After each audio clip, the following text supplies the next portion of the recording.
Let's get more on this now from political analyst Greg Swenson, who joins me live from London. Greg, how does this all look for the president, especially taking into context how critical Biden was of those classified documents that were found at former President Trump's Mar-a-Lago estate?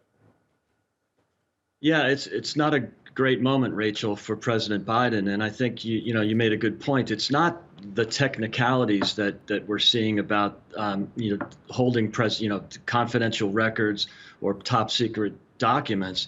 It's that the treatment of President Trump was such that it made it almost politically impossible for Attorney General Merrick Garland not to assign a special counsel here. So not a good moment for President Biden. And again, it probably wouldn't be that bad if it wasn't for Biden's comments about President Trump after the Mar-a-Lago raid. So it really put Garland in a difficult position. I hope it's not too much political retribution, but I'm afraid that that's just part of the culture right now in Washington. What will this special counsel be looking for in its investigation? What do you expect to come of it?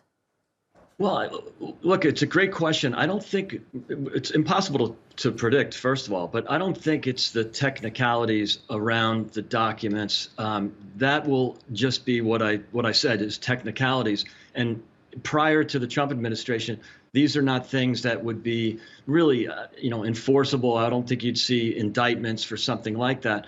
But it's interesting what happens with special counsels.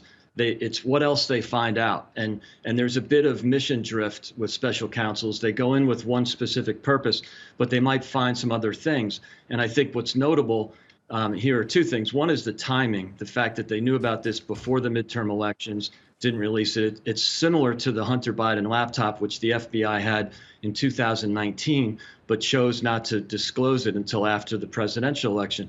And the second thing is the source of the first documents that were found at the Penn Biden Center, which was alluded to in the clip earlier.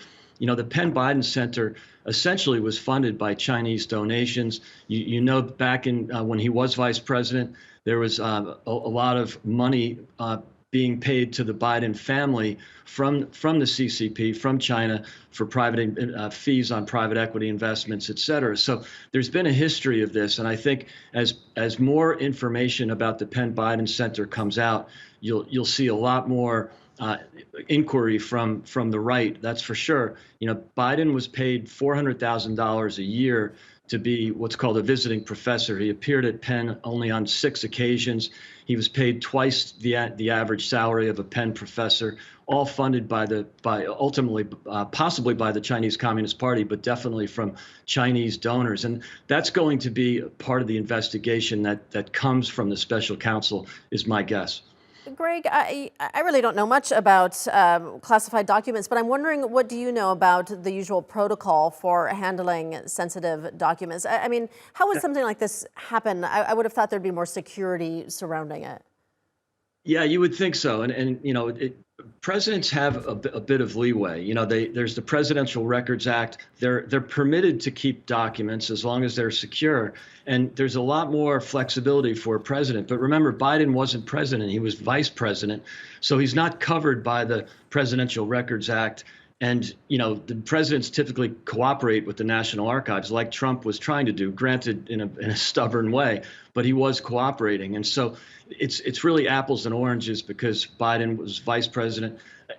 This is unprecedented. So, we don't really have a lot of history to look at. But there are statutes in here, and I'm sure some statutes were violated.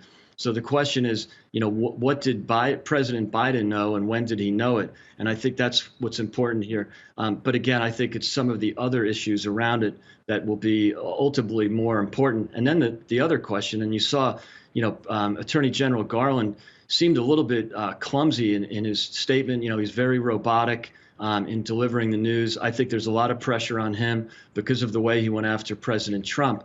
And I think that, yes, there might be some technicalities in here, but you might even see the progressive left wing of the party turning on Biden. They've protected him quite a bit in the past, but I think much like Governor Cuomo in New York, they turned on him quickly, and it looks like they're doing the same, especially after President Biden indicated over the last few months that he's seriously considering running again. I don't think that's what the progressive left wing of the party wants to see. All right, Greg Swenson joining us from London. Greg, thank you.